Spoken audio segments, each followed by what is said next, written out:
Just like that, it's Thursday night. You know what that means. It's party time, people. We're the Video Bros. I'm Bobby Munson, the man beside me. You know him as the man with the angelic voice. He is, do it with me, everybody, Papa Smokes. Papa Smokes, how you doing? Happy Thursday, brother. Munson, I'm doing absolutely awesome. Happy Thursday to everybody out there on the live stream, and a shout out to all my wrestling people. It's going to be a fun one here tonight as we got the other Video Bros saying, boom, baby. That's right. Just give me that boom, boom, boom. That's what we're talking about here on Thursday night. And Thursday night party night gets kicking off because we got our good friend, the voice, Joshua Joseph. JJ joining us in the house. Hey, fellas, he's saying, so glad you're in here with us. And again, anyone who hasn't done so already, go check all the work of Joshua Joseph out. This guy is killing it all over the place. The In Your House. That's HOWSE for work. I remember that from the cast we did together. Now you go check that cast out and everything else that Josh is doing, killing it all over the place. And speaking of killing it all over the place, Basser, my man, we're going to be talking about you a little bit here tonight because, you know, we're fresh off. Oh, shit, Papa Smokes. Thank you for the reminder. Oh, Munson. I feel like I've sinned here. I mean, I wear it just about everywhere. How dare I not have the money sign? There we go. Best night of my life. Best night of your life so far is what you're talking about right there. Josh, thank you for the promotion. Guys, appreciate you both. Hey, man, we appreciate you killing it, doing all the hard work out there that you're doing as well, too, and always coming in here, partying with us, showing a lot of love and support to everything OLE as well, too, and can't thank you enough for just being a fantastic human being. But yeah, best night of your life so far, Bastard. That's right. Bastard could only be talking about one thing, Papa Smokes, and that was a fun live night of Prairie Pro Wrestling action presenting Who's Your Daddy? Yeah, we kicked things off on Saturday night with a great show in front of the crowd here in Saskatoon. The PPW Nation was lit up, and some changes happened there that night, Papa Smokes. So Basser made his debut as a video bro, holding cameras down at ringside, doing a fantastic job, seeing the footage, killing it. Natural video bro right there. Absolutely can't thank him enough. And Papa Smoke leading the way there with the other camera, but where did that leave Bobby Munson? Oh, shit. I got to be a ring announcer on the show. Oh, man. Finally, all the practice, all the patience, everything. I can't thank Prairie Pro Wrestling enough. I had a blast, Papa Smoke. Obviously, nobody can ever quite fill the shoes of J.G. Muller, who I hold in high regards as one of the best ever.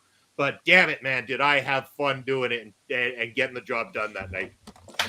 And Munson, you know, we've all known, all the guys that know you and all the bros around the PPW wrestling locker room know that this has been one of the dreams of yours in wrestling, to do the ring announcing, to get on the PA mic over the live crowd and just spit it out. The names, the enunciation, the long drawn-out notes. Man, you killed it.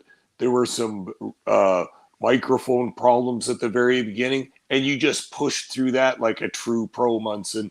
As they say, the show must go on. You made it no problem whatsoever. And what a debut, man. You did absolutely great. You made us all proud.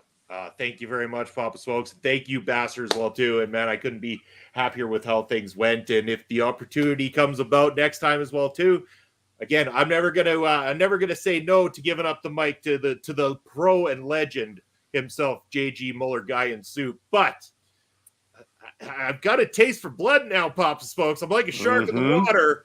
I want to get that mic and get in there again and give the people what they want. That's just a voice that presents the wrestlers, because that's what it's all about. It's all about the wrestlers, and that's what it was about here that night at Prairie Pro Wrestling Presents Who's Your Daddy. A lot of stuff to unfold from this card, including that main event. But wow, El Asesino, Papa Smokes, he was on some kind of freaking anger strike throughout this entire card. Nobody was safe. Officials, people at ringside, or people inside that ring. God damn it, man. He was an angry El Asesino on Saturday night. And is there any other kind? I mean, the last few months, all the shows that he's appeared on, he's been running roughshod over the talent in PPW. He attacks from behind. He comes out with chairs. He comes out with closed fist punches. This guy's on a real bender of attacking people and just doing some absolutely heinous jumps from behind and all kinds of stuff. Man, you know me, Munson. You know I'm on the inside with El Asesino a little bit, but lately, the past few months, I don't know what's going on with this guy. I don't know what his end game is, but whatever he's doing, it's highly violent, and it's getting the anger of a number of PPW stars, primarily Cannonball Kelly and Johnny Two Fingers. They've got to be just absolutely fuming, because the last couple of shows, El Asesino has left Cannonball Kelly in a bloody, battered heap in the ring, being helped to the back. And we all know Cannonball Kelly doesn't stand for that kind of stuff. Not at all. He is going to be some kind of pissed off when it comes to the next PPW event. You can guarantee that. I can guarantee you, too, he's going to be looking for a measure of revenge. I guarantee you he's on the phone to the PPW management, to the office, saying, give me him. Let me get my hands on El Asesino. Question is, though, are PPW management going to adhere to it, or are they going to try to be sensible and maybe keep these two apart? But it's going to be hard. These two want to shred each other at this point, Pop Smokes. Yeah, you ask a tough question. I'm of two minds about that question as well, because I feel like they should be kept apart, because this is like a match and gunpowder. It's an explosive combination. Part of me thinks that the Cosmos Senior Center as a venue can't even hold in these two. But at the same time, I would like to see them work it out. I would like to see them go man to man in a match. But my God, Manson, after what's happened, after all these months, what kind of a match could even contain these two? I don't even want to dream up the kind of match that they could have, but it's going to take something extremely violent and extremely final to settle this blood feud, this score that they've got going. Man, I don't know what's in the future. I almost fear for the future. I do too, because of the last time that we had something like this on our hands, you'll recall Jacob Creed, Michael Allen, Richard Clark. That blood feud had to end, and PPW wouldn't even sanction the damn matchup. This ended up being an absolute brawl. It ended with Creed being choked by a bull rope. He was hanging from that top ropes. I was right there with the camera, Pop Smokes, as he's turning blue in the face. One of the most disgusting things I've ever witnessed up close. And that's what it took to beat that monster that night. And I fear, especially when it comes to Cannonball Kelly and El Assassino, what those two will do to one another if given the opportunity to have no consequences to whether they win or lose. That's just it, Munson. And I remember the match you're talking about, Michael Allen, Richard Clark against Jacob Creed, non-sanctioned match. But I mean, this was just sat wrong in my mind because, as I said during commentary for that match, what are they going to have us do? Out behind the country bar at Saturday night at 2 a.m, calling the fights in the parking lot? That's pretty much what it was like.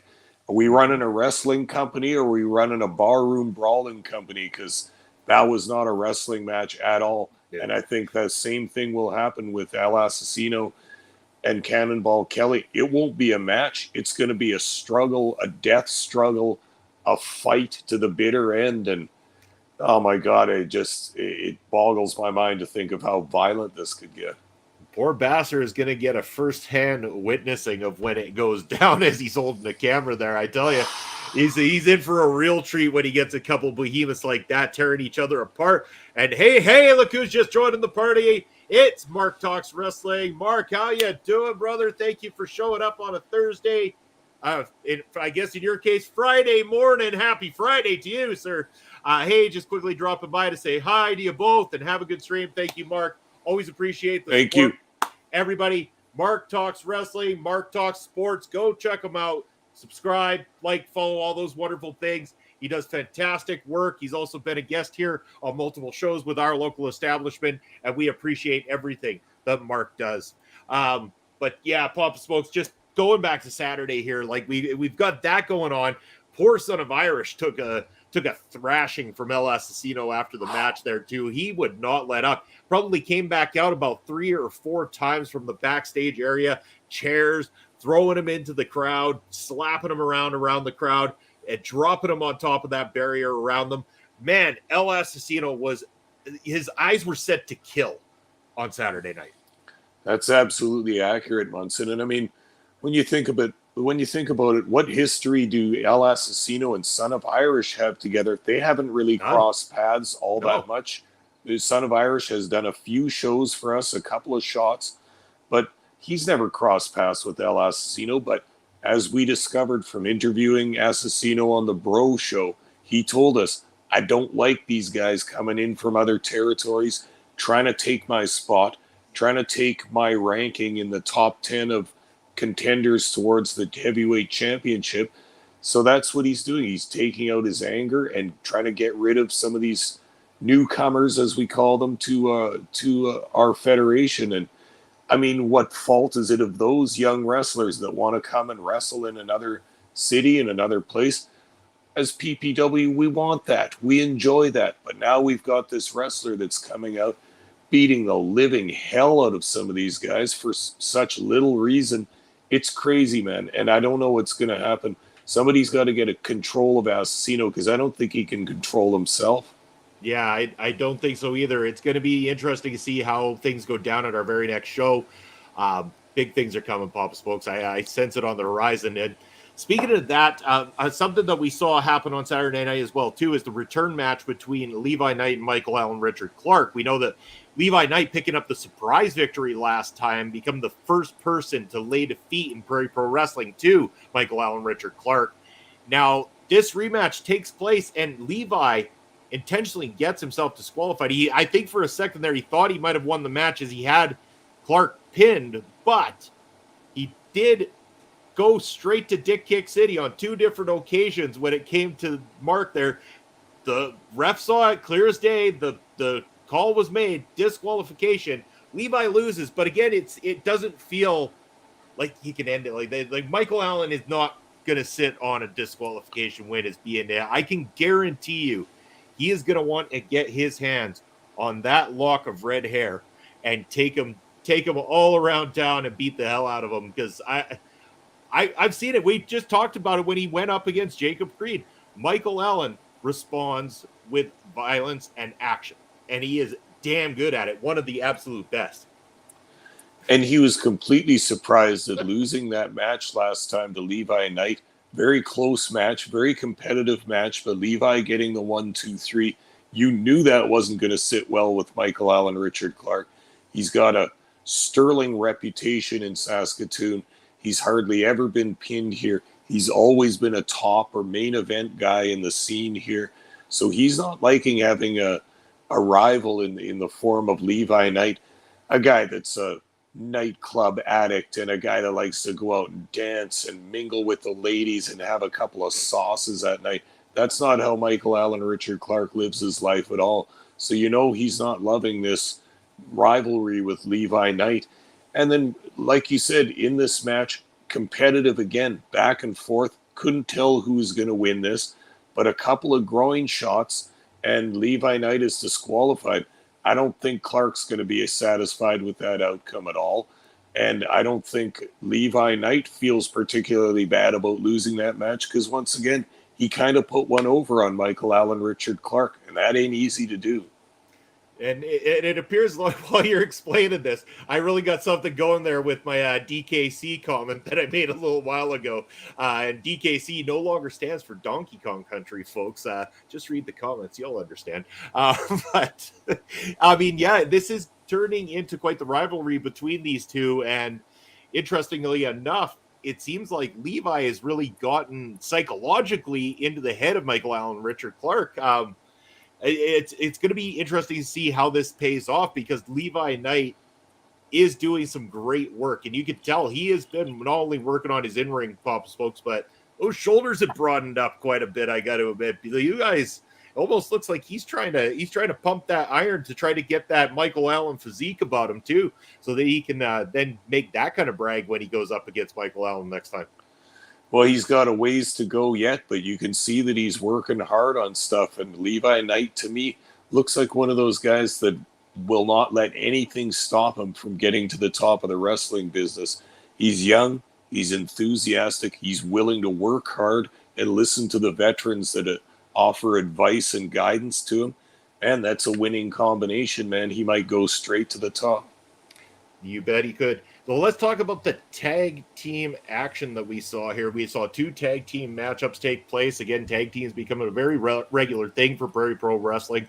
Loving seeing that. First and foremost, we had Bucky McGraw teaming up with the Dixie Dragon. They took on Tommy Gallivan and I don't remember now, Papa Spokes. You're going to have to remind me. Basser, Papa Spokes. I've drawn a blank here. Who was Tommy's tag partner?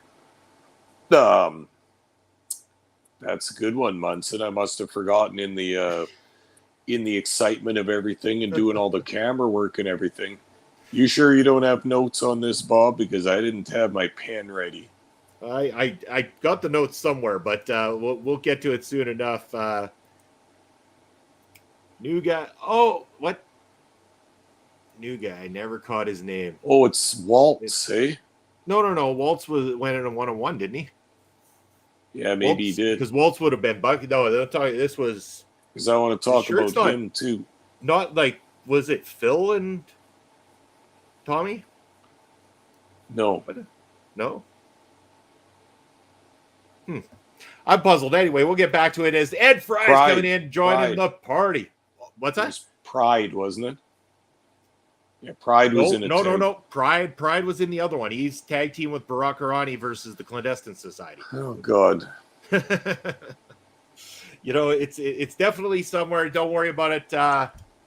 We'll figure it out. We apologize to the tag Let's team just partner say in this Merle. case. Let's just say Merle. Merle is the placeholder for this conversation. Merle Graves, the Yeah. older brother of Corey Graves. Much older brother than Corey Graves. As Ed joined the party here saying, hey, boys, can't stick around tonight. I need to relax, recover last few days. Man, you put in a hell of a night last night, Ed, and God bless you, man. You did awesome. Fantastic work as always, and staying up late out there on the East Coast. Appreciate you stopping in to say hello. Get some sleep because, you know, lots of great things happening this weekend. And I know you've got to be excited, Ed, being the big AEW fan that you are. I'm sure you're just all geared right up to go watch that pay-per-view here this Sunday. I know he's not. That's okay. But moving on from there, let's talk about the other tag team matchup. Anyway, we saw the victory come in the form of Bucky and Dixie in this particular matchup. Again, Bucky picking up another victory, even in a tag match. So Bucky is really looking like absolute gold lately in Prairie Pro Wrestling, Papa Smokes. And then the other tag team matchup is the one that people were chanting, this is awesome, fight forever, as they were all going around the arena. It was the Clandestine Society versus Jack Pride and Barack Garani. Again, the PPW Nation love the hell out of the Clandestine Society, in particular the Rhinestone Cowboy, who was getting group hugs and taking selfies and everything he could with the PPW Nation. I have not seen anybody connect with our audience quite as strongly as what the Rhinestone Cowboy has done as of late. For sure. And it's 2023, man. The guy has a thing going on that completely works with today's audience. He's being free. He's being himself, and he's got the pink leather and the whole outfit and the two-step and the shuffle step and the little dance and everything. I mean, and that song is so addicting kind of in your mind. I always have it stuck in my head for several days afterwards. Hitting cards and letters from people I don't even know. You know the song, Munson, and everybody like sings along. Rhinestone Cowboy. Yeah.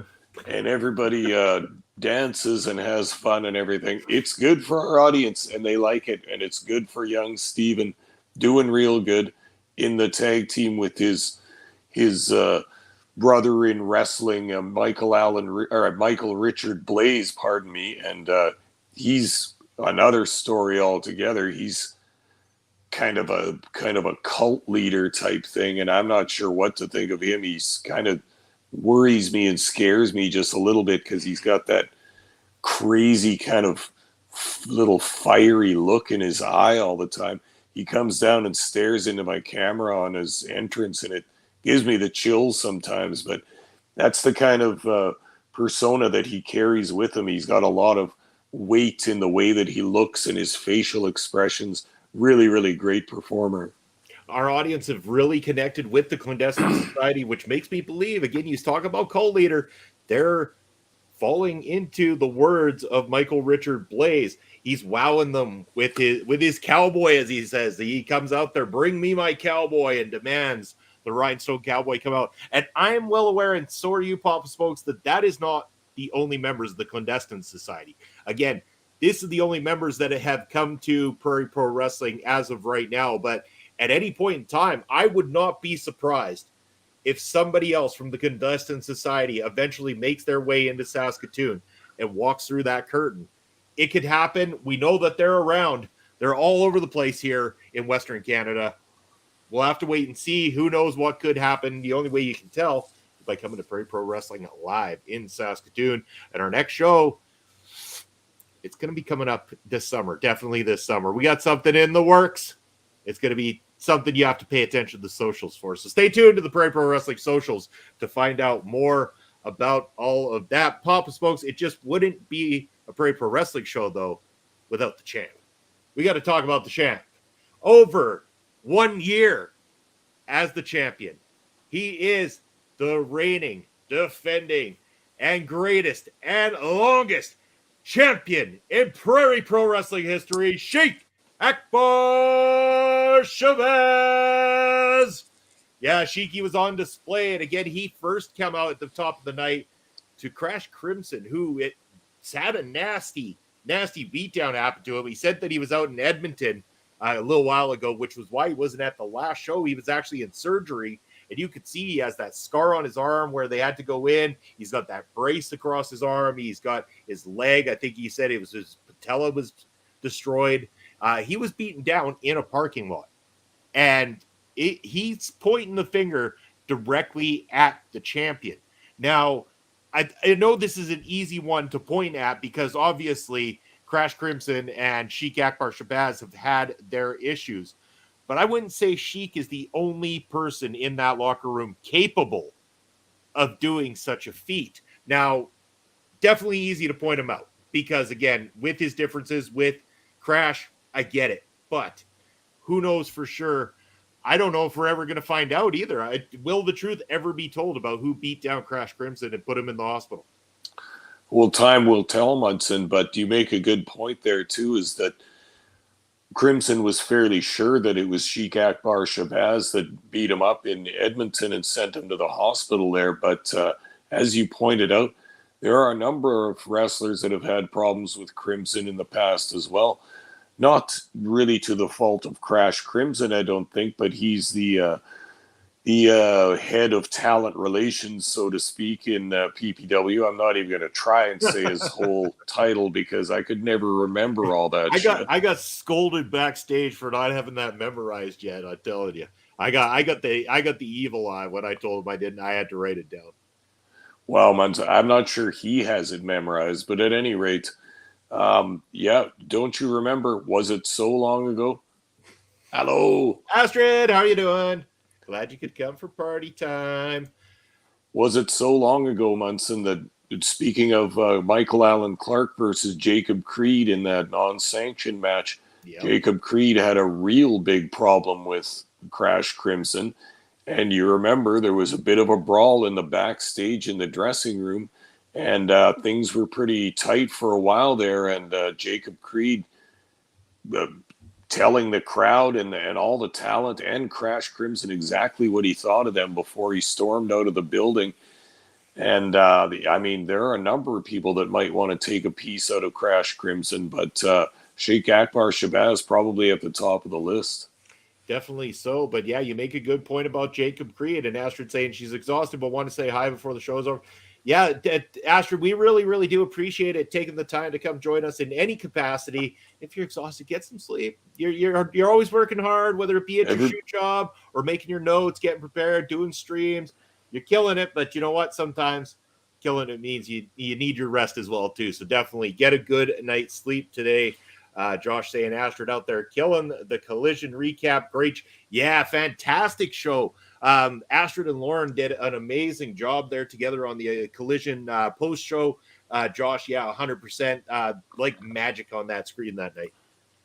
I watched the debut of Collision. I'm not at all an AEW fan, but the idea of a new show kind of piqued my interest. I watched it. I was impressed. Pretty good. They made it look different. It looked a little bit different the way the whole production setup was going. And then I like the roster on Collision. They got all the big guys. They got all the tough guys and the serious guys on that show, guys and girls. And wow, I kind of like the Saturday night show a lot better than the Wednesday night show. Yeah, me too. I mean, it's definitely more my flavor. So then I can see as well as yours and stuff like that. So, I mean, in that aspect, yeah, I like the way it's put together. I think that it's a lot better put together show for the type of style that we personally enjoy. Half and half with AEW.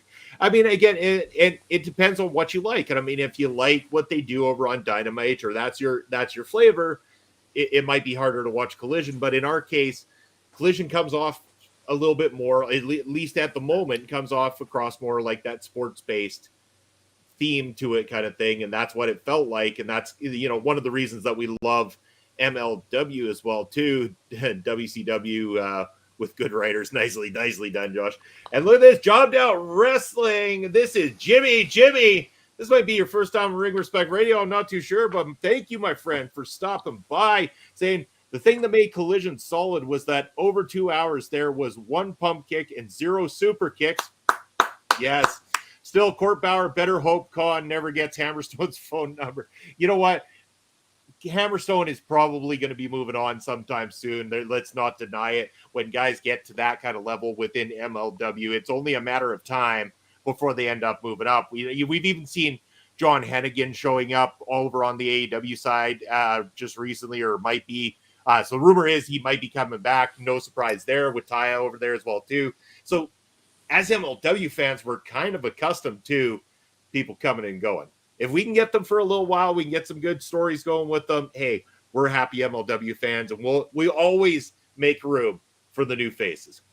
And nobody stays in MLW forever. That's not the idea of MLW whatsoever. It's like a training ground, like many legends have said over the time. You can be yourself in MLW. They don't really force a gimmick on you too much. We've seen a couple of examples of that, but for the large part, a lot of their talent gets to work the gimmick that they are already working on. They'll let them fly with that. And to have that kind of little bit of creative freedom at that level of being a wrestler is extremely valuable. And I think all those guys benefit from that, including some of the big guys that have moved on from there, such as MJF, Shane Strickland, and some other talent as well. You bet. And speaking of talent, look who just started to come into the party here. It's our other brother right there, Chris Parrish. How you doing, my man? Thanks for coming into the Thursday night party stream. Tell him Papa Smoke says Josh Rosa. That's right. You tell him. Hell yeah. Yeah. Whoa, we're throwing shade at my boy Parrish. Come on, Josh. Come on. It's all fun up in here, brother. It's all fun. We're just chilling. But we are going to go and do the MLW watch along here right away. But before we do, no, Parrish, no, you're not leaving. You're not going nowhere. Don't listen. It's just fun and games. Just group hug, virtual group hug. Let's get this hugged out. We'll start carrying on. Grab yourselves a drink. It's all good. We're chilling. But Bastard saying, I just wanted to thank you boys one more time for last Saturday. It was an honor to get that close to the action. Can't wait for the next show. Truly mean it. Coolest time of my life so far. You bet. And they only gets more cool from there, buddy. Like, it is an awesome experience. Yeah. I know you have parties on Tuesday night too, Astrid. I get to make the shorts from that. You and Ed have a blast. There's some awesome short clips coming up from this Tuesday's taking over that are absolutely phenomenal. Loved every second of it. Phenomenal work across the board. Everybody's killing it. I couldn't thank you guys enough for everything you do. Jumped Out Wrestling. Chris Parrish versus Joshua Joseph is unofficially scheduled for AEW's Twitch exclusive Battle of the Bits. I like the sound. That's got a good ring to it. I like it. And Ed's rants are phenomenal. Ed is the king of rants. Nobody tops him. Yeah. He is on part. This one is great. He's the best part is when he takes his glasses off, and that's all I'm saying. From there, you'll have to watch the short when it comes out, coming up, I believe, on Tuesday, which will be the day of the show to build up for it. So stay tuned for that. Or you could just go check out the entire stream and find it for yourself. Ed taking his glasses off is kind of like Kurt Angle taking the straps down. You know what's on now. You bet, yeah, and it was. So I encourage people to go check it out for sure. Bastard, back to you're saying the cool nights of your life so far, yeah. And before we go any further, I want to say we didn't finish talking about the main event before we go over to MLW stuff here, Pop Smokes. So Sheik Akbar Shabaz took on Tony Novak, Rocket Shoe Tony Novak, getting that opportunity, finally a crack at a championship for this young blue chipper.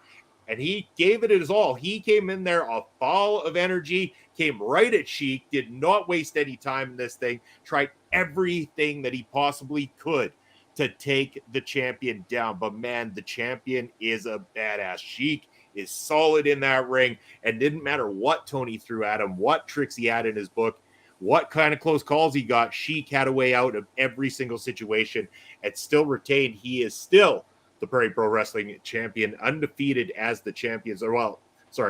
Hasn't lost the title. That reign has continued. Nobody has beat the champion to take the belt away at this point. And very accurate, Papa Smooth. Well, that's just it with the Sheik. I've been saying all this time, nobody has to, the Sheik doesn't have to beat anybody. The challenger has to beat the Sheik, and that's the real catch here. You can beat him in the match, but to take that belt off of him is going to be very difficult. He's extremely intelligent and extremely wily, and his physical gifts really speak for themselves. It's an uphill battle, as it was for Tony Novak.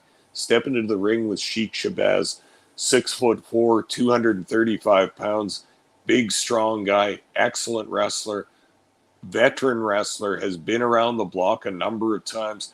If he doesn't want you putting those shoulders down for the 3 count, you ain't going to do it. That's right. And Basser's saying a whole new respect for Tony Novak after Saturday. The man gave it his all, but Sheik is just too much, man, and that's just it. That really is just it. Everybody who's had a close call, a close encounter with the Sheik, they give it all they give it all that heart, everything that they've been taught to go out and do. And Tony did. He had a couple of close calls there as well, too. Like, Tony did not look like a chump in this one at all. And look, who's just joined the party. It's that Ecto guy, Alex, my brother. How's it going? He says, how's it going, fellas? We're doing fantastic. We got our drinks. We got our stream. We got our people to chat with. We're going to be doing an MLW watch-along party here right away. The life is good right now. And again, Alex was a guest on Marvel Talk Goes DC earlier in the week there with Andre C. talking about The Flash. So if you want to go for a spoiler review, check out Marvel Talk Goes DC with that Ecto guy and Andre C. But yeah, Papa Smokes, what a night of PPW action. Sheik retains. We had tag action all over the place. We had the youngsters, the graduates of the PPW Academy, Morris Waltz, and now going by Riley. Hold on here. It's not Riley Shack anymore. I just about said Riley Shack right there. It's where are my notes when I need it? God damn it, Papa Smokes. Anyway, Riley has a new name and I have to learn it. Riley Cruz. Damn it. Thank you, bastard. Saved my damn life. And Ecto guy saying good plug, good plug.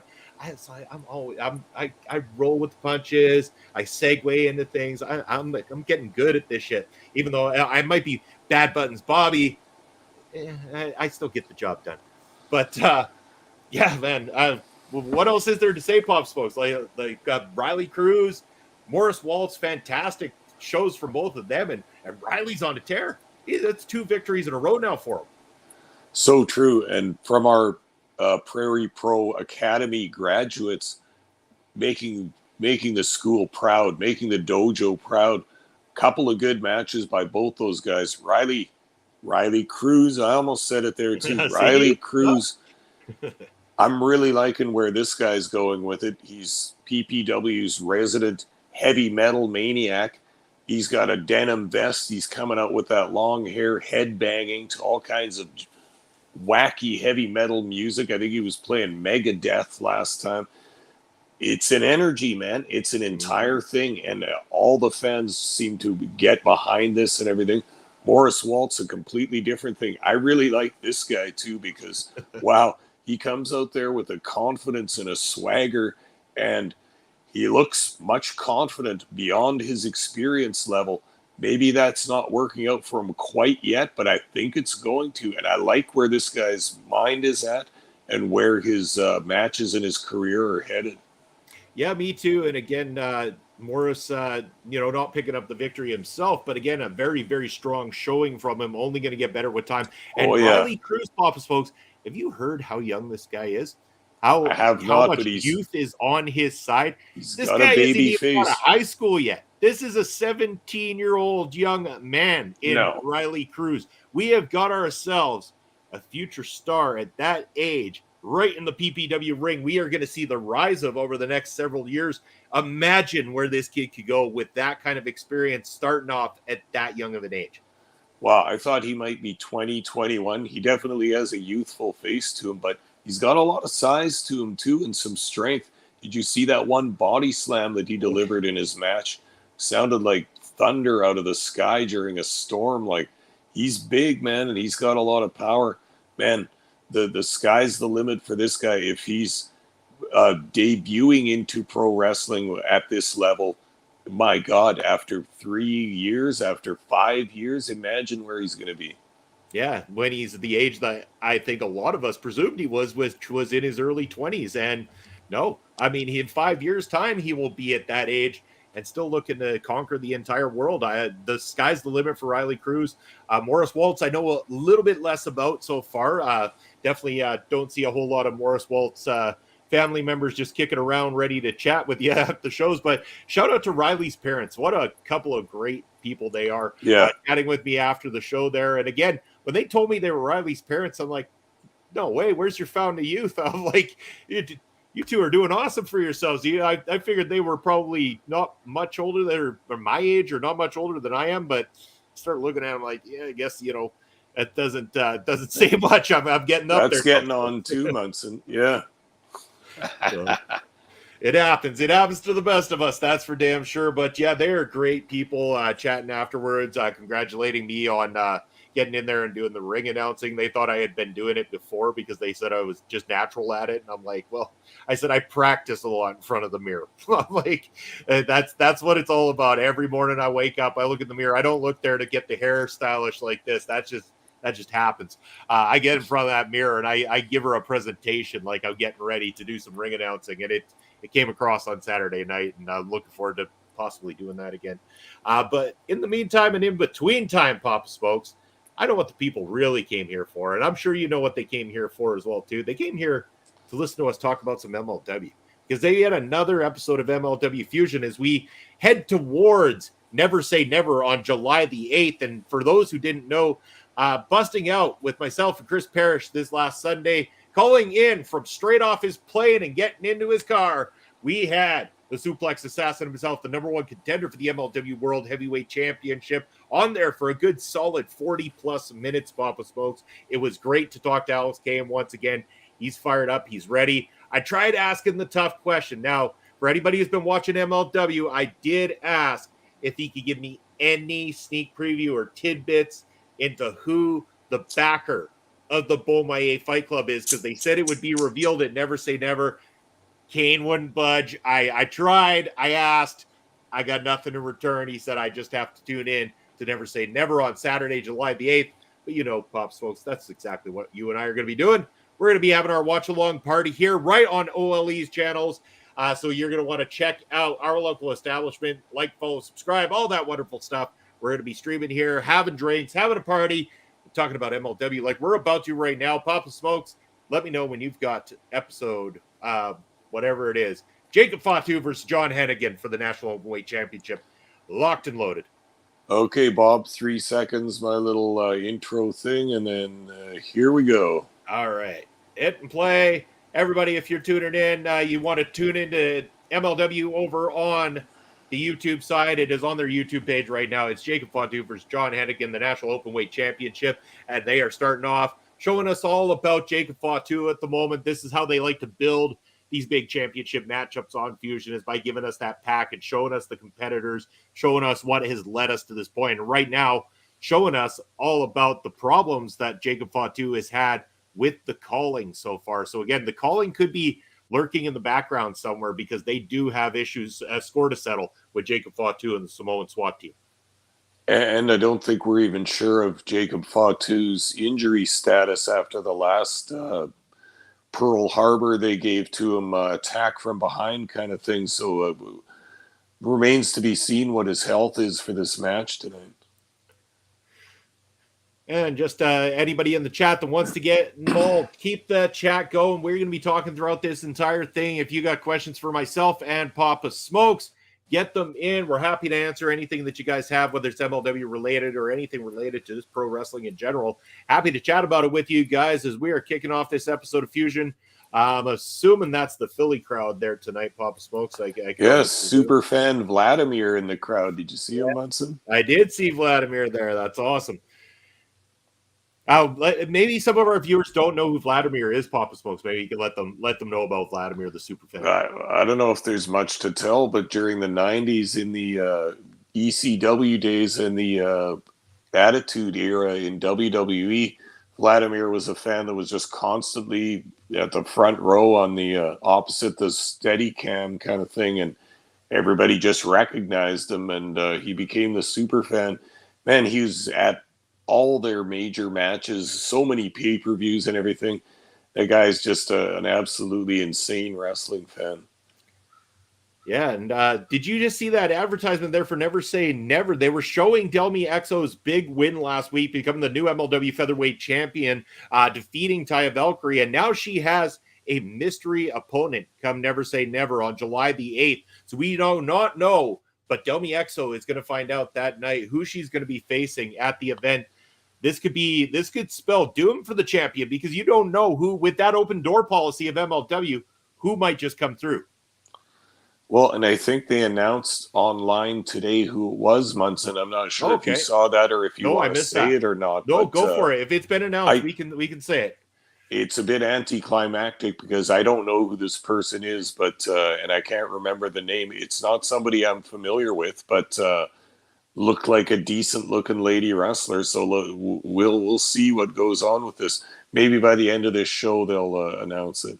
It might. I'm just going to take a quick peek here and see if it's been listed on MLW's Twitter had it today. Okay. Just having a look. I want to say a Terra. Okay. Oh, yes. Okay. Because I know that the challenge was laid down, and it's Ava Everett from WXW in Germany. And so this is the WXW Women's Champion. And I think, yes, if I'm not mistaken, title for title, MLW Women's Featherweight Champion Delmi Exo to take on WXW Women's Champion Ava Everett. Fantastic. That is good news. And here on the screen right now, I believe we're getting a tag team title match here. It's the Samoan SWAT team versus the FBI versus, and again, I'm going to have to look this up again. I always forget the name of the other team that's in this one, Papa Smokes. The main event. The main event is the other team involved here. So this should be very, very interesting. And I like their recap in there when the Samoan SWAT team won the tag team title, showing them with the family inside the ring, celebrating. What a legacy. And, man, Lance Anoa'i joined us here on Ring Respect Radio. Hell of a dude. Absolutely loved talking to him. And just, it was so incredible to be able to talk to anybody of the Anoa'i family and just hear about the legacy of that particular group of phenomenal legendary wrestlers. A privilege and a blessing to talk to someone with that last name. And Lance, as you noticed, turned out to be such a nice guy and such a good interview. I'm a fan of his forever. Yeah, I mean, it's impossible not to be such a great dude. And I love the Samoan SWAT team, Big Juicy for now, just clearing everybody off of him right there. He's such a big dude, but, he doesn't, a lot of these big dudes, sometimes you get a little tired of them and stuff like that because they can be very limited in what they do. Juicy makes it fun. That's the thing. Juicy makes you interested in what he's doing. Absolutely. Right now, the Samoan SWAT team have got the best of all these other two teams. But now they're coming on, and they've got Juicy in the corner, working him over, going to try and soften him up a little bit. It's going to take more than that, but they knocked him out of the ring. Now it's the FBI versus the main event. We got a lot. This is obviously just a triple threat tag team matchup. No tags or anything required here tonight. So again, if that's the case, the champions do not necessarily have to be involved in the fall here. We could end up seeing the main event or FBI pick up the championship without having the Samoan SWAT team involved in this matchup. Yeah, the guy in the lion mask isn't doing so great at this point, but he's rolled out. Now we got FBI versus Samoan SWAT team on the outside of the ring. Nice.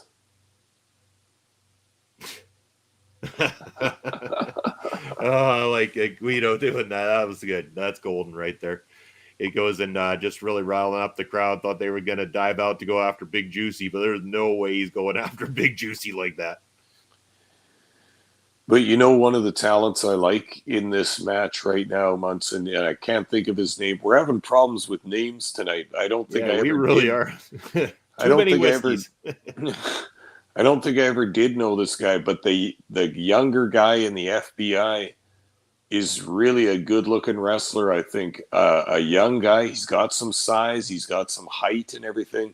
And I love the way he moves in the ring. This guy looks to me like he could be something pretty big in the future if he plays his cards right. I agree, but this thing is complete chaos. And I saw a goddamn hula hoop just used. Please, no. Like, this is not. I love the Samoan SWAT team, but my God, why do we got to do this?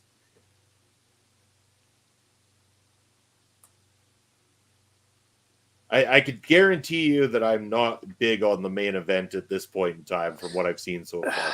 I don't understand what's going on with this team, to be honest. I don't know what they're going for, but they look like a couple of decent athletes, or the one guy does anyway, but yeah, they're destined for job status in MLW, I think. I mean, I know they're trying to be funny and stuff like that and do something that stands out, but it just kind of, for me, it's not connecting. It's too on the goofy side. Some people might like that, but for me, not quite there. I'll take FBI over them, and even FBI, I don't imagine are winning the MLW tag titles anytime soon.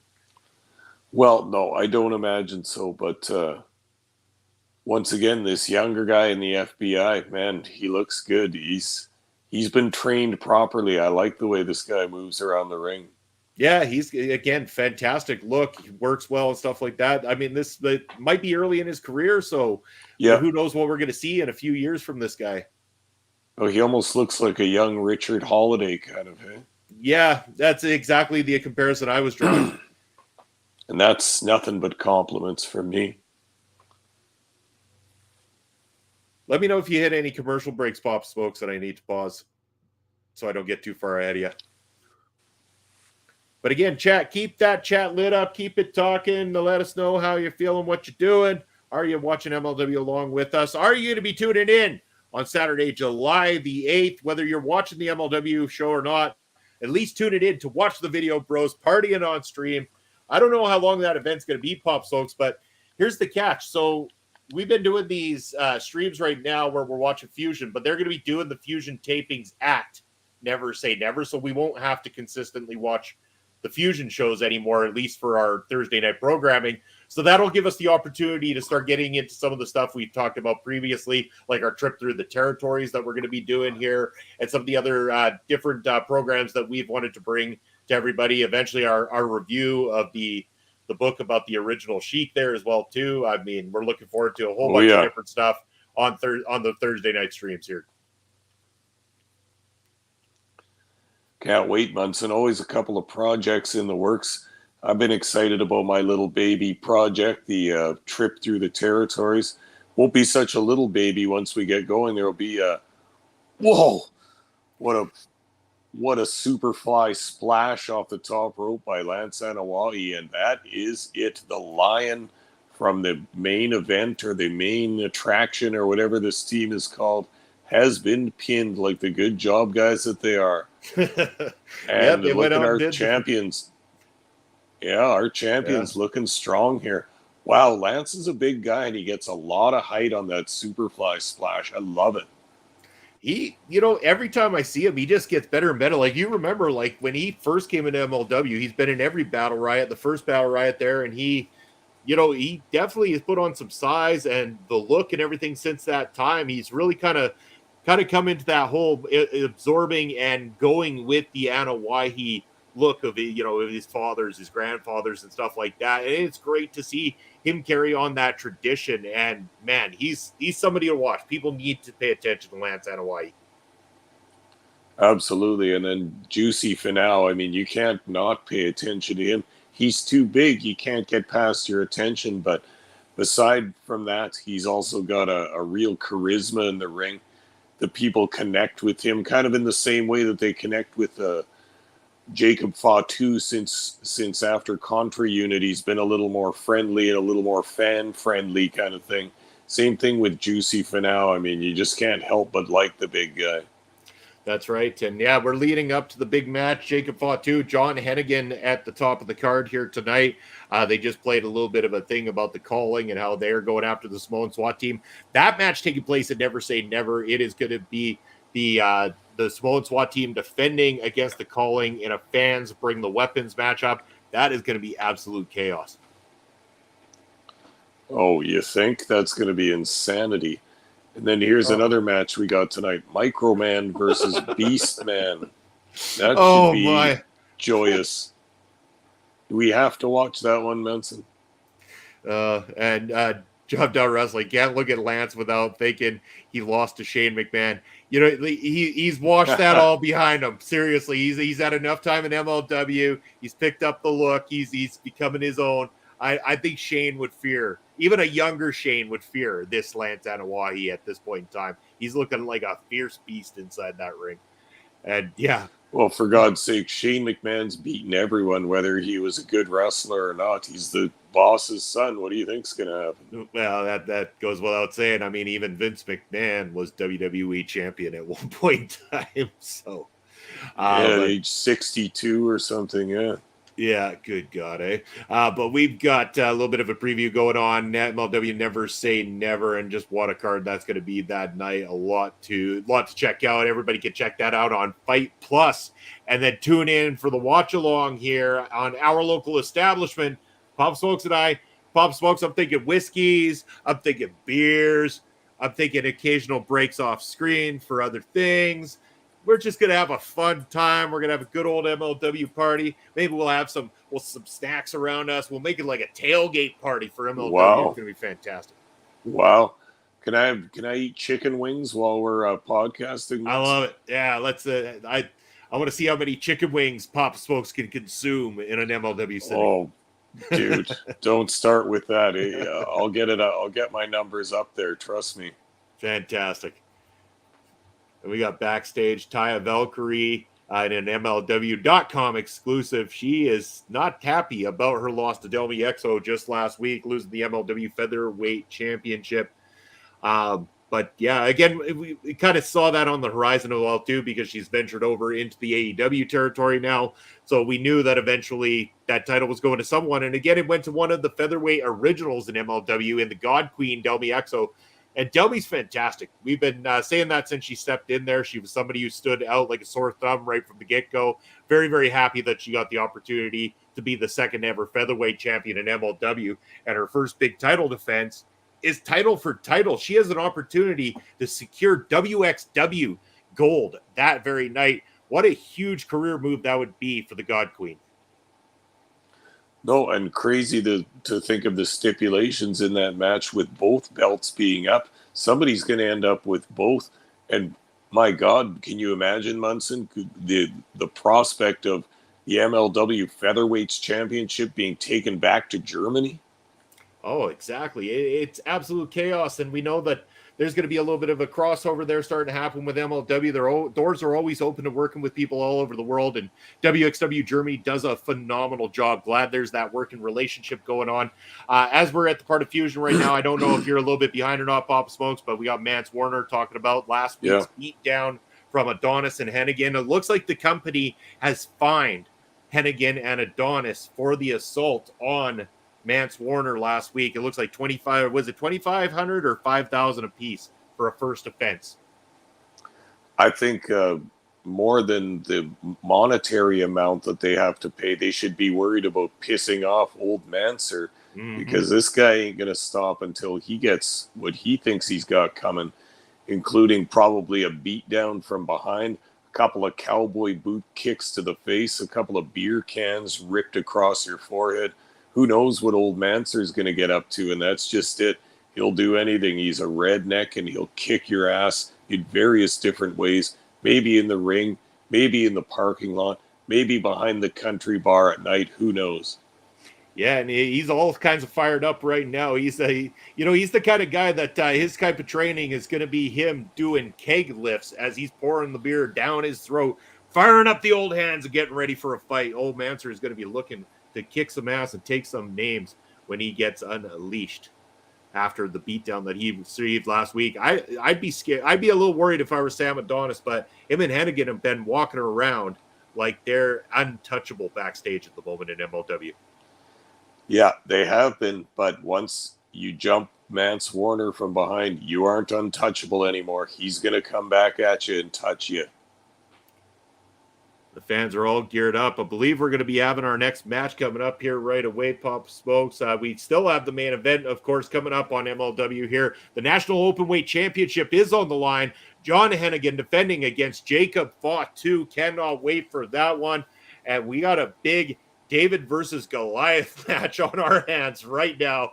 We're talking about Beastman, one of the big SOBs in the MLW locker room, taking on pound for pound, the toughest man in professional wrestling today, Micro Man. Munson, would it be so bad if we didn't watch this? How long is this match going to be, do you suppose?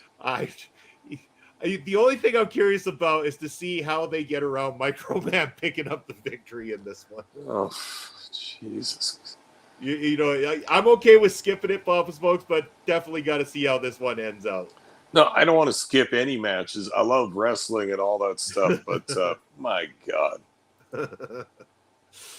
Oh, Micro Man. And did you notice? He's funny, though, but I mean, like, let's not get ourselves. Yeah. I mean, it's tough to get around the idea with some of the opponents, the cooperation that it requires for someone his size to be able to go out there and do it. But the spectacle, the fun, him himself, he seems like he's a bundle of fun. You know, everybody we've talked to in the MLW roster absolutely loves the hell out of Micro Man. And it's hard not to like Micro Man, the person. I mean, I know it's tough to watch the matches sometimes, but he's a very interesting and unique human being for sure. Of course, you're right, Munson. I get that. He seems like a good guy. I like the rapport that he has with various different types of wrestlers back in the dressing room. And some of the guys we've interviewed, even Tristan Ty, as serious as he is a wrestler and how focused he was on MLW, he still had to give a shout out to Micro Man as being the man, as he put it. Oh, yeah. Even Mr. Thomas himself, like, I mean, he absolutely loves Micro Man at the same time, too. And yeah, it's never a bad word said about him. Again, the only thing is just, you know, you look at the size of Beastman and just think, like, I'm sorry, this seems difficult. I don't know how you get around the guy the size of Micro Man getting the best of Beastman, but we will find out how they put this one together. Let's maybe they're gonna wow us with magic, because really, this is one of the first times we've seen a one-on-one Micro Man match. He's usually in these mixed tag team matchups. Yeah, I suppose that much is true, but look at this visual in the ring right now. It looks like a mosquito versus a watermelon. Oh, Beastman is a big dude. Like, I mean, he's huge. And then you got Kimchi on the outside. I don't know who's behind the Kimchi mask these days, but Kimchi is the legend that will be living on forever, I swear, Pop Smokes. Yeah. There's no point. Kimchi will always be around as long as there's a little Buana boy outfit and a little Tilly hat and a little mask there. We can keep Kimchi going forever. Remember in the early days of Kamala, his Kimchi's name used to be Friday. Do you remember that? Yes, I do. Yeah. And if you got to the part where Beastman tries to use Micro Man as a snack, he's starting to eat him. No, I must be slightly behind that. Maybe he's doing it right now. Slightly behind. Okay, I will. I'll pause for a second, let you catch up here, Pop. Yeah, there he is, biting right down on him. He was a hungry boy. He's going for a snack on Micro Man there. But yeah, it is kind of wild. Again, for those who haven't seen Beastman or Micro Man for that matter, you should go and check out this matchup. Just check out the visual out of curiosity. Let me know when you get to the point of Beastman climbing to the top, Papa Smokes, and I'll hit play again. Okay. Yeah, Beastman, he's impressive in his size, but he's not the best looking wrestler in the world, is he, Munson? Not exactly, no. My God. He almost looks reminds like me. He looks like he just missed the short bus. He looks. We should probably watch that one, Papa Smokes. You're towing the line there. Sorry. But what he kind of looks like is a cross between Mantar and a caveman is kind of what I'm getting here. Okay. That's maybe a bit more like it. Oh, okay. Please Tell me when he had done the top ropes thing here. Well, yeah, Microman's got a foreign object. I think it might have been thrown in the ring by Kimchi, and he's working over Beastman's legs. Yeah. Okay. So you are where I am now, which is good. But yeah, Beastman coming off that top rope there. That was insane. What do we go? Oh, a Microman with the tornado DDT on Beastman. Of course. Is this going to be it? The foreign object and a tornado DDT, and Beastman within reach of the ropes, and he takes the fall. Again, they could have at least got him in the middle of the ring there, so it didn't look like he could just, push his finger out slightly and break the count there. Wow, 90 seconds, and they both looked like they were completely exhausted after that. Yeah. But again, the Philly crowd loving Microman. I know people around the world are loving Microman. Even as Chris Parrish and I welcome Short Sleeve Samson on our show, busted out a couple of weekends ago. Even he was mentioning that he's checked out the work of Microman and possibly looking to talk to Microman as well, too, for coming on a show that he runs.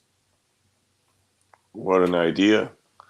But here we got Sam Adonis and John Hennigan on the roof of this 2300 arena. Haven't we seen a few other skits done on the roof? You remember a few times they had that nice little table and lounge area. Well, these guys are over with the garbage bags here, but they're getting warmed up, getting psyched up for the big match against Jacob Fatu. And damn, doesn't Hennigan always look good? Hey, he's always in tip-top shape. $1 million. Guy's got to be in his early 40s at least, and damn, he looks just tremendous all the time.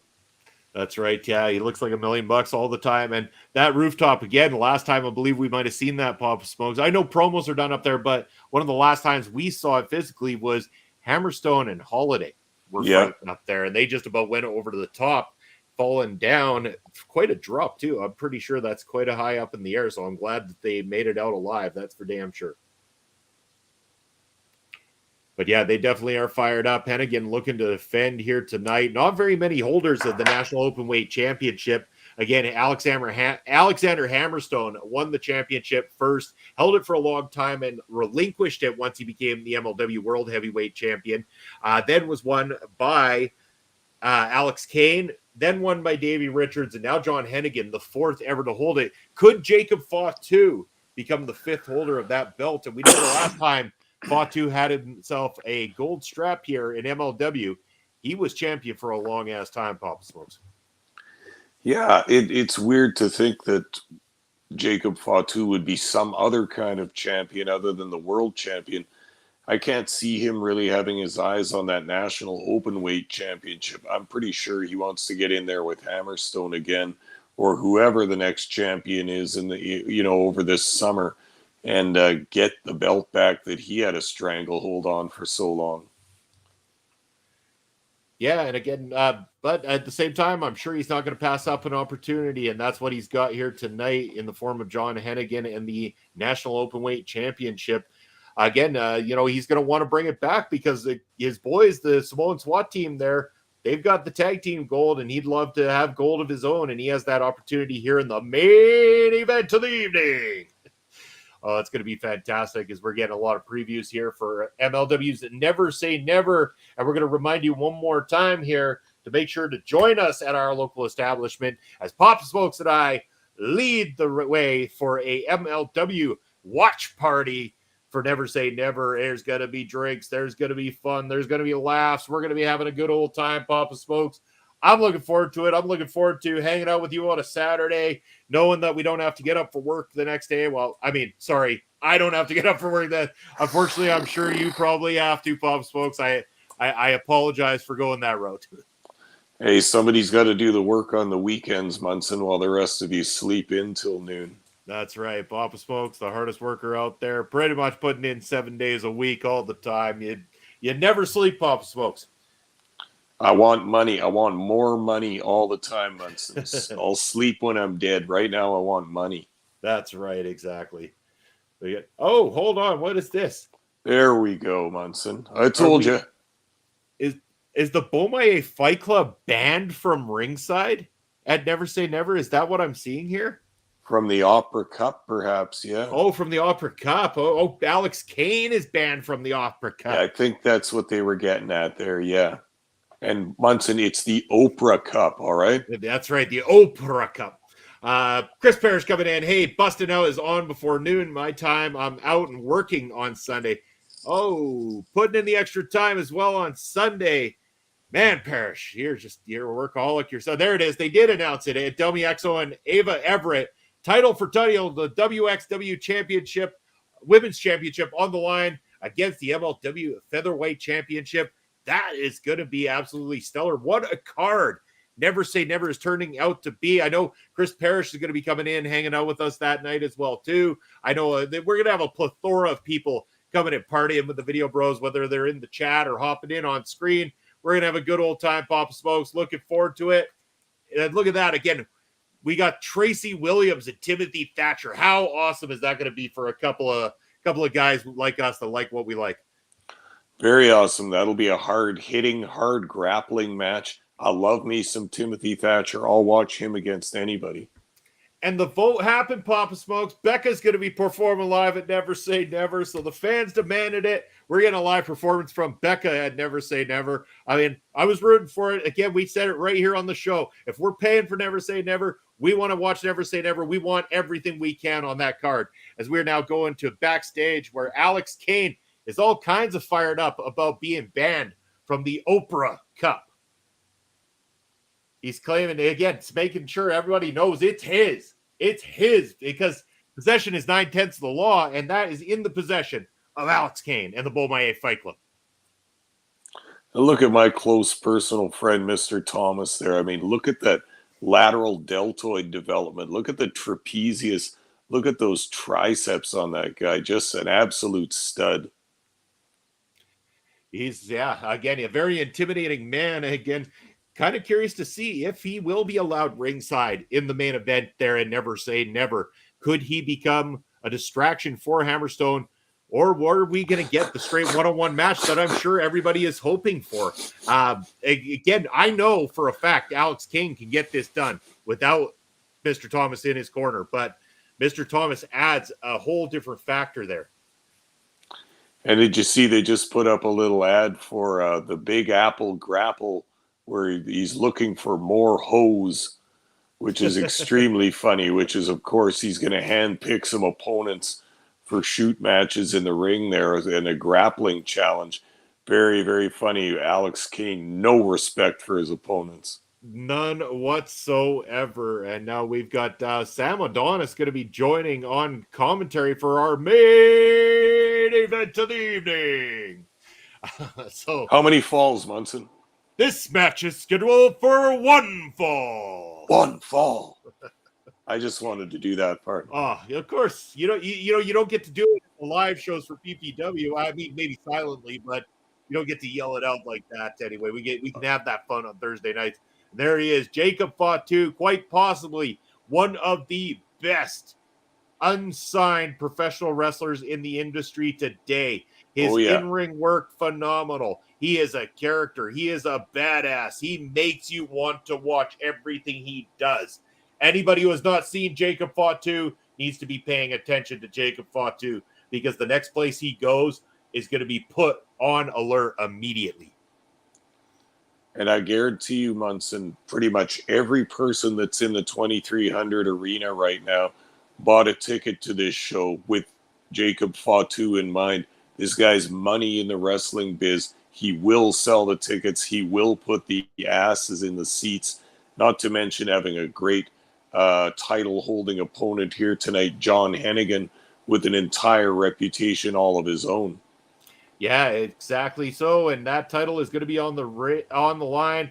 You know that there's been that connection, the Azteca Lucha connection here. Taya Valkyrie, John Hennigan, and of course Sam Adonis, and Taya coming out here to join John Hennigan in his corner while Sam Adonis is on commentary. But the big question is they've been asking, where has Cesar Duran been? The one who put this whole thing together has been missing from the side of his whole creation here, Papa Smokes. Yeah, and in a way that it's kind of shocking that Cesar Duran would completely go missing, But when you think about his reputation with MLW and in Mexican wrestling in general, he's got a pretty salty past. And as we've noticed, he's been making some backroom deals, some secret deals. We know that Microman was listening in to Cesar Duran when he was on the phone discussing some sensitive matters. So, I mean, maybe not that much of a surprise that a guy with his finger in so many pies would go missing. Just wondering who he's pissed off in the meantime. Yeah, this is I'm so stoked the words can't even describe it here, Papa Smokes, for this matchup. You know that we're going to get quality in this thing. And I think they're going to give us a little bit of time. We're at least going to get a good 13, 14 minutes on this one. And we know these two can put on a hell of a show in that amount of time. That's for damn sure. A couple of pros in that ring right now. Hell yeah. And they got the ad popping up in the bottom left corner to get your MLW action figures. 2 of them are still with the company. The other 2, they're pretty much collector's items in the form of Killer Cross and Mods Kruger. But you could also get Jacob Fatu and Alexander Hammerstone. But hopefully your order gets in time before those 2 get signed up by somebody else too. Luckily, they didn't have an EJ and Duca figure. That's true. Maybe it might get released with the next line of them that comes out. We don't know, Papa Smokes. Yeah, there'll be a Bud Heavy. Yeah, there'll be a Bud Heavy too. Yeah, along with a Richard Holiday one as well. Yeah. Just in time to relive the classics. You too can put on the matches of yesteryear in MLW with your MLW action figures. Get yours today. Sam Adonis is a hell of a talker, by the way. I know you might not have your sound pumped here, Papa Smokes, but he's a natural going up there on the mic.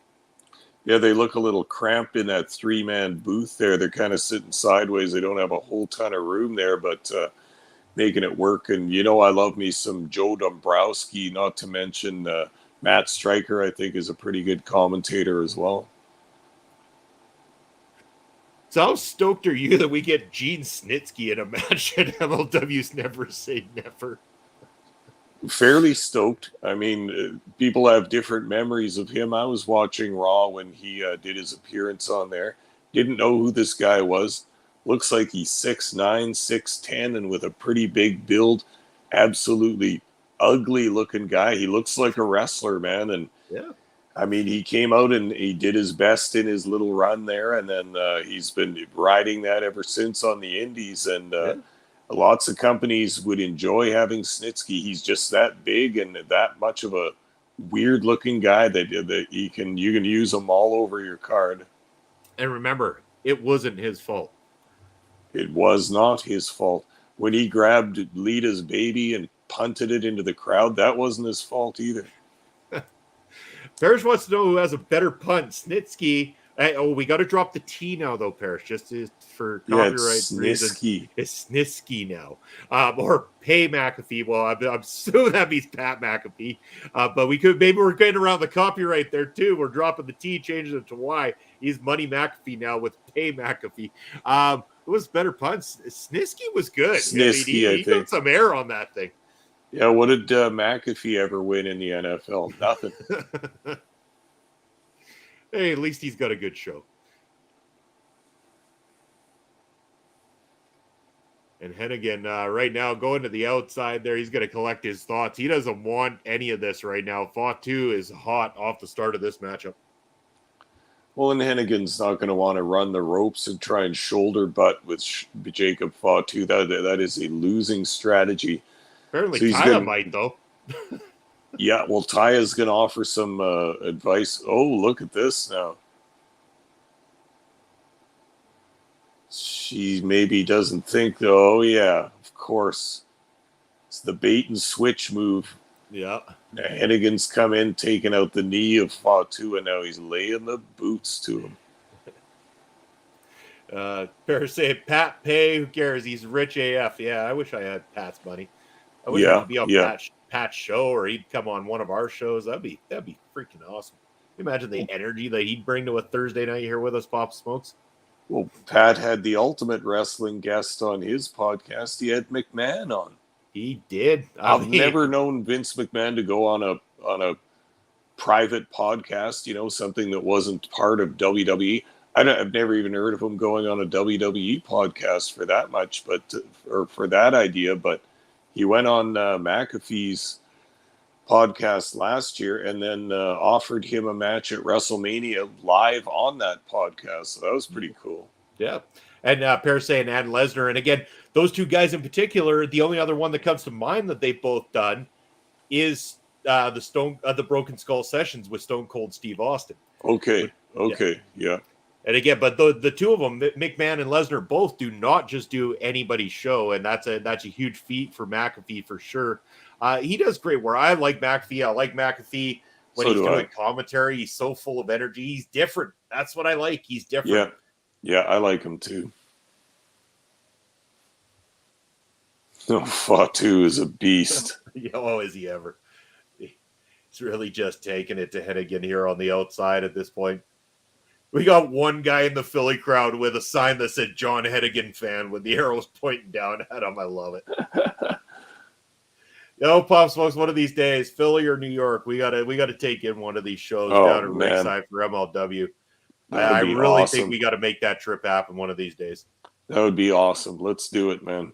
I just can't. I'm torn about whether you just go to one of the regular cards or if you do up the Battle Riot. The Battle Riot in New York City, it sounds like that's the one you want to see because that's where you get a little bit of everybody out there on the card. That would be pretty sweet, Munson. Oh, man. Did you just see the spot with the ring post there on the outside that Fatu did where he went to slap Hennigan but gave him a little bait and switch there? Yeah. Oh, nice touch. Oh, and this cameraman's right where he doesn't want to be. I know that feeling. Yeah. Oh, that'd be cool to be a camera guy down at ringside for these guys as well, too. Oh, man. That would be the best. Now Hennigan's got control of this matchup, taking it to Jacob Fatu. And notice, talking about Vladimir, the super fan, Munson, we've got a super fan at MLW that is always at those 2,300 tapings in Philly. You know who I'm talking about. Opposite the hard cam in the front, she's got a kind of an orange outfit on this time. I can't remember her name. I've seen her on Twitter before, but she's got the big fuzzy boots. She is always front row in Philly. That is what is a super fan right there. Yeah, every single time supporting MLW and getting to the shows at ringside again. It's going to be awesome the day that we can make that trip, go down there, and then be able to watch it back and say we were there. We got to hang out at MLW. Looking forward to that opportunity one of these days with your Pop Spokes. Again, They're running through the card. They're running through the preview, the main event in particular. MLW's Never Say Never on Saturday, July the 8th, and that's coming up pretty damn quick here, Papa Spokes. We're talking about 2 weeks from this Saturday that you guys have time to get ready, get whatever you need to make the ultimate tailgate party in your house, because that's what we're going for. We're kind of going tailgate up on this one. Get your snacks, get your eats on, get your drinks prepared. We're going to have a big old blast there like we're watching the Super Bowl of Super Bowls, but professional wrestling style in the first ever live televised MLW premium live event. I'm stoked. So am I, and I'm stoked for MLW to take some steps into really getting their product out there now, a live premium live event, as the kids like to say these days, an actual pay-per-view on TV, on Fight Plus Network. We're going to get to watch it live. I'm totally pumped for this. This will make an exciting Saturday night for us. I'm going to eat all my chicken wings. I'm going to be drinking beer and whiskey. God knows what else, Munson, but we're going to make it a party and have a good time. So let's get on the same page, Pop Smoke. What whiskey should we be drinking that night? We'll get a bottle of it. We'll do some shots. What are we going to be on the same page for whiskey-wise that night? What's the recommendation? That's a good question. We have been talking about whiskey a little bit on this podcast, and you know that I tend to favor the corn whiskey, the bourbon, the Kentucky-style bourbon. I'd be down for a good bourbon. Yeah, But even yeah, Wild okay, we Turkey, get. man, like Wild Turkey is always a good one. Or Oh yeah, what's the other one that Josh has been talking about lately as well too? I'm a blanking on the Buffalo name. Trace. Yeah, Buffalo Buffalo Trace. Trace would be That's another good good one stuff. as well too. Which one of the two? Which one do you think we should go with? I say Buffalo. I've only had it Buffalo. once or twice before. I'd like to All try some right. more. Let's do it. Buffalo Trace it is, Pop Smokes. We'll make sure that we both have a bottle of it ready for July the 8th. That's what we're going to be doing the shots of. Again, if you want to see us do extra shots of Buffalo Trace that night, give us a subscribe on Twitch, or maybe a half shot for every subscribe on YouTube. But or no, there's going to be more than that There's because no we get an halves. insane There's no amount. halves. Yeah, so it's BTW, Buffalo Trace Whiskey. Yes, that's right. Buffalo Trace Whiskey. And Parrish, again, if you want to grab a bottle too and get in on that fun. But yeah, we'll make a way. We'll make up some sort of drinking game that we can come up with there that fans can get interactive in the chat and try to get us more drinks. Look at this shot of Sam Adonis yelling from the balcony at Jacob Fatu. Parrish is going to stick to beer that night. Pop Smokes and I are having both. It's going to be beer and whiskey like a couple of good old Sass boys. And Munson, don't forget where you can find a bottle of Buffalo Trace and bottles of all kinds of fun stuff, all kinds of beer, all kinds of specialty items. Prairie Cellar liquor stores here in Saskatoon. Very excellent liquor store. My personal favorite liquor store. They all know me down there. They all know what I like. I get free stuff from them all the time. They're great. Have you seen where are you at in the match so far here, Pop Smokes? Hennigan tried his split-legged corkscrew moonsault kind of thing and missed. So and then now Taya has just hit Jacob Fatu with the belt, and now here comes Delmy, the God Queen, out to ringside. She's had about enough of this interference from Taya Valkyrie. And oh my God, now Mance has gotten into the commentary booth and is beating up Sam Adonis. We got mayhem in this months, and there's fights going on. The mayhem just doesn't stop, Papa Smokes. There's more and more coming as we speak. Jesus, this is out of control here at this point. Poor Frank Gastineau on inside that ring cannot keep control of this thing because there's just so much going on all through the arena. This is fun at this point. Whoa! Fatu just hit a huge moonsault off the top, but Taya has pulled the referee out just as he was about to hit the 3 count. Delmy now hot in pursuit of Taya. Sorry, I thought it was Gastineau that was the referee. I was mistaken. I just assumed Gastineau is the referee in every main event on MLW by default here. And now Juicy has come out to ringside and is carrying Taya Valkyrie to the back. That should take away one of the distractions for Jacob Fatu. Yeah, I am just slightly ahead, and it is to the point of getting back to just one-on-one here as this match continues. The chaos that ensued there. And again, Lance Hawaii even had to stop the calling backstage for sure. But come on, Bobby, all zebras don't look alike. Well, they got different stripes, I think. I'm pretty sure of it.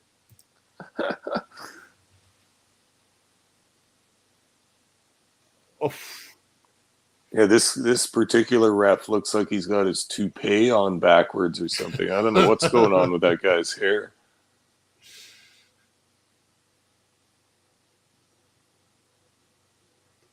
I thought I'd just seen the finish here, Bob Smokes. Oh, man. This thing. Whoa.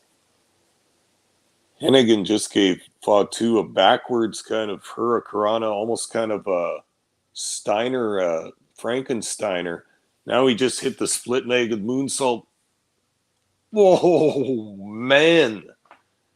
That so was close. The old 2.96. Look at the face on Hennigan. He can't believe it. That was a good facial, as they say.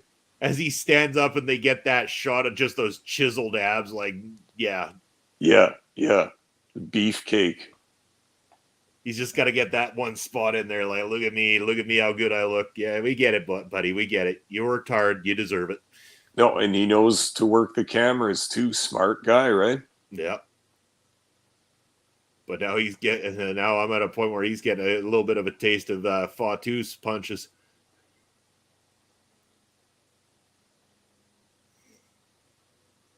Oh, yeah, this is turning around now. That uppercut that Fatu throws, like right from down at his hip, such a wicked-looking punch.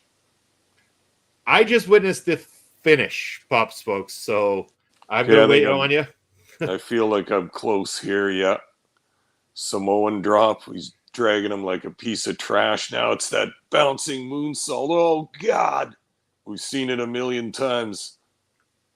And Hennigan is just the latest victim. My God, and is that for that belt? That's for the belt. We have a new champion, Jacob Fatu, the new National Openweight Champion of MLW. This is huge, and this means we're likely to see a title defense at Never Say Never, quite possibly. Yeah, quite possibly. Wow. I wasn't really expecting this outcome. Of course, you never know how long some of these guys are going to drop into MLW for. Maybe Hennigan's on his way out, but certainly a very valid title holder here, Jacob Fatu, quite capable of holding any of the gold in MLW or any other company for that matter. And the stat that was just given, Jacob Fatu, the second person in history to hold both the National Openweight Championship and the MLW Heavyweight Championship. Next week, a leather strap match. Warner Old Manser is going to go up against Sam Adonis right here on MLW Fusion. Hennigan did re-show at AEW. That's right. Yeah, he did show up in AEW, so it is quite possible he's out.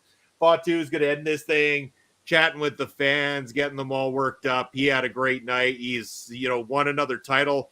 I'm more excited about the fact that we are very likely to see a Jacob Fatu title defense at Never Say Never here, Papa's folks. I think, again, more bang for our buck when it comes to Never Say Never on July the 8th. And Fatu going to serenade the Philly fans a little bit with the microphone in the middle of the room, in the middle of the ring, pardon me. This guy's just gold on the mic, and whether heel or babyface position, he can bring the crowd right along with him, because he's got that realness to him that people appreciate. And like he just said, hey, everybody, grab your drink, light them up, and let's get it going kind of thing. But yeah, we have a new MLW National Openweight Champion in the form of big old Jacob Fatu. Now the Samoan SWAT team in possession of all the gold really at this point. Each one of them holding MLW gold going into Never Say Never. And this card just keeps getting better and better by the second, Pops, folks. I'm looking forward to it. I'm looking forward to an extra party night with the Video Bros on stream that week. It is going to be absolutely fantastic. And having some of our friends here in OLE joining us along the way. And hopefully each and every one of you party animals that joins us in the chat on Thursday nights and shows us love and support on all of OLE's programming. Can't do it without you guys. We appreciate every single one of you. We also can't do it without our wonderful sponsors, and I'm talking about Rogue Energy. If you want to go ahead and click the QR code down below Papa Smokes there once I get the ticker off, you can go over to rogueenergy.com, or you can type it in yourself. Not that hard. Easy to remember, rogueenergy.com. You're going to want to use that promo code OLE PODS for 10% off your order. They're an alternative to the everyday average energy drink you find in the stores. It is a mix that you can use, refreshes, re-energizers, reinvigorates all your mental capacity so that you can go and do streams, hang out all night, study, whatever it is you're doing. Rogue Energy has got the answer for you, and they do it so with zero sugar, vegan friendly, just everything. Pack full of flavor as well, too. They are awesome. RogueEnergy.com. But in the meantime, and in between time, Papa Smokes, I think we're kind of getting to that point of the stream where it's time to say some farewells. We appreciate everybody joining us once again here for our Thursday night stream. We want you to hang out for just a little bit longer, as we will be sending this raid out here shortly. But Papa Smokes, why don't you let the people know where they can find you? Sure. One quick thing before that, though. We were kind of joking about this last week when I just finished watching that MLW Fusion. Once that video ends, my YouTube will suggest something and start playing it.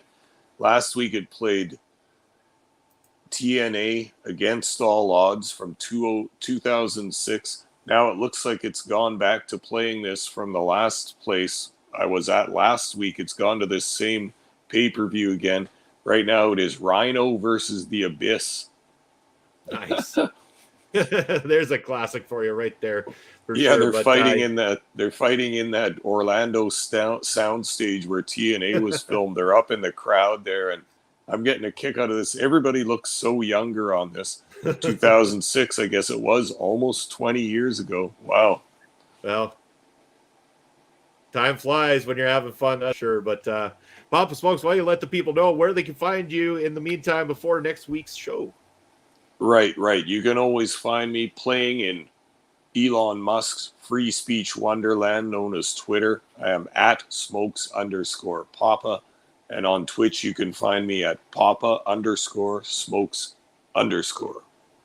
Fantastic. That's where you can find Bob Smokes. If you check out that ticker below, that's where you're going to be able to find myself, Bobby Munson, throughout the week. You're also going to be able to catch me in a lot of capacities this weekend. Tomorrow afternoon, it's going to be a Friday afternoon for me because I got the afternoon off and I'm going to be streaming video games for you guys. Going to be hitting up Diablo 4 one more time, seeing if I can get through hardcore mode and not die this time. But I'm also going to be having some drinks, having some fun, chatting with you guys. It's going to be an afternoon, Friday fun day with Bobby on stream. Then, of course, on Sunday, we've got Busting Out with my Brunch Buster brother, Chris Parrish, who's been active in the chat all night long, as always, showing his love and support. And also, then you're going to be able to check me out Sunday following Busting Out, when I'll be joined by LFG Lauren fucking Goodnight, as well as Andre C. and Melball Collins, as we're doing the AEW New Japan Pro Wrestling Forbidden Door previews. And then later that night, following the pay-per-view, you're going to be able to catch us giving our review of the show as well. If you're joining us on the Twitch side of things, we are going to be rating out right now here for you guys. We're going to give this one over to our good pal, Heel Kevin. Give him a good OLE. Welcome, as always. We love Heel Kevin and everything he does for us here at the channel. Tell him that Bobby Munson and Papa Smokes from our local establishment sent you over. We are heading there right now. If you're on the YouTube side, thank you very much for joining in. As always, we're happy to have you here, and we will see you guys next Thursday. Take care, everybody.